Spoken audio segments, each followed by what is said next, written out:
अब क्या प्रसंग चल रहा कि जैसे कई भक्तों को प्रेरणा दी जाती है कि भाई आप जोत बोलो हवन के लिए।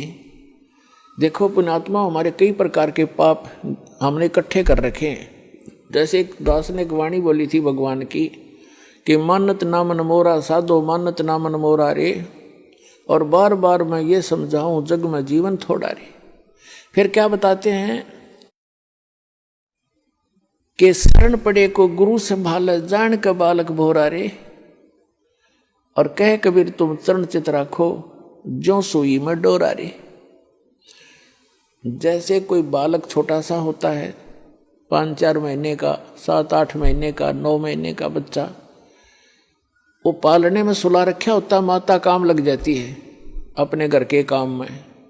थोड़ी सी देर में वो रोने लगता है तो देख उसको पता लग जाता है माता को, या तो ये भूखा हो गया या इसने टट्टी पेशाब कर लिया। तो जाकर देखती है तो टट्टी पेशाब करके और सारे कपड़ों को भी खराब कर रखे, अपने पैर पूर भी खराब कर रखे हैं, हाथ ऊथ भी लगा रखा है, टट्टी लगी उसके हाथों के। तो उस माता को वो बच्चा बुरा नहीं लगता, वो उसको उठाती है और नवाती है, खूब साफ करती है, उसके कपड़े धोती है, नए कपड़े पहनाती है, फिर लाड करती है, सीने से लगाती है। उसको मालूम है कि बालक है, इसको पता नहीं, इस अनजान है ये ऐसे सारा दोना टट्टी में सना पड़ा है, तो उसको बुरा नहीं लगता। माता को पता है, सब पता नहीं। तो इसी प्रकार आप जब यहाँ आए हो, इस कलयुग में पहुंच चुके हो, आप इतने पाप कर्मों से सन गए हो और आपको पता नहीं कितने पाप कर लिए, जैसे उस बालक ने कर लिए, उसको पता ही नहीं तू ये क्या कर रहा है। तो ऐसे अबोध जानता है भगवान आपको, ये सत्कर मान ले। फिर परमात्मा कहते हैं कि शरण पड़े को गुरु संभाले और जान का बालक भोला रे।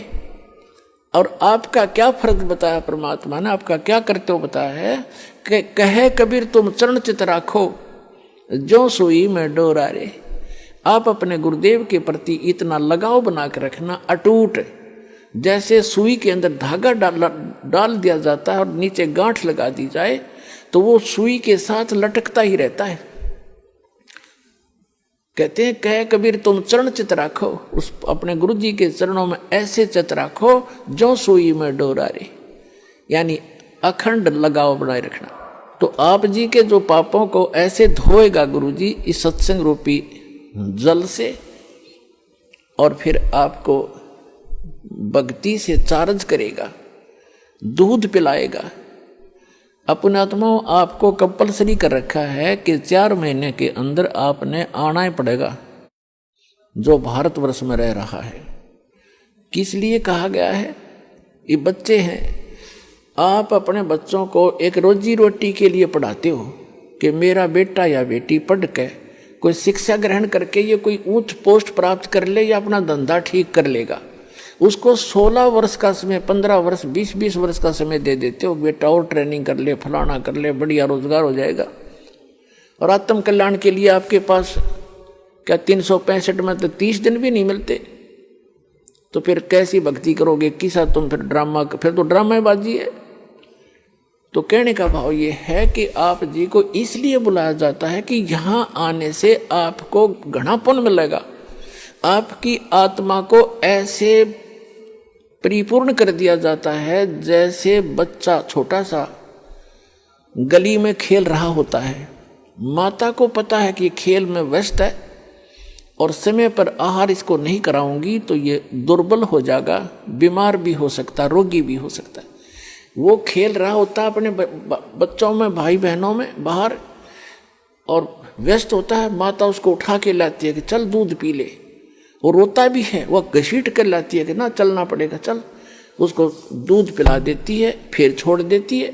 वो तो दूध पीता पीता भी न समझा कि छोड़ दे माँ, भाग लूँ मैं। माँ को पता है कि इसमें मैंने पाइया दूध डाल दिया, इब कितना खेल ले हो, शाम में फिर डाल दूंगी।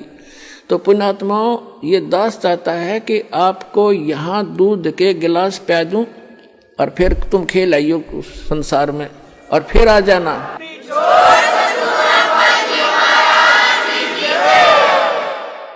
ताकि आपकी आत्मा दुर्बल ना हो, और आप जल्दी युवा हो जाओ।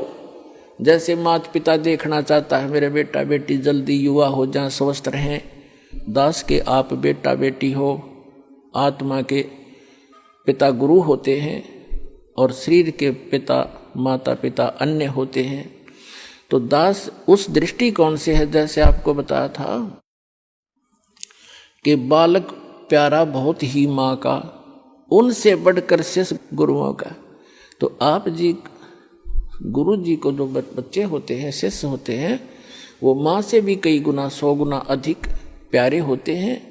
इसलिए आपको बार बार बुलाया जाता है, संत मिलन को चालिए तजमाया अभिमान, और जो जो कदम आगे रखे ओ है यज्ञ समान।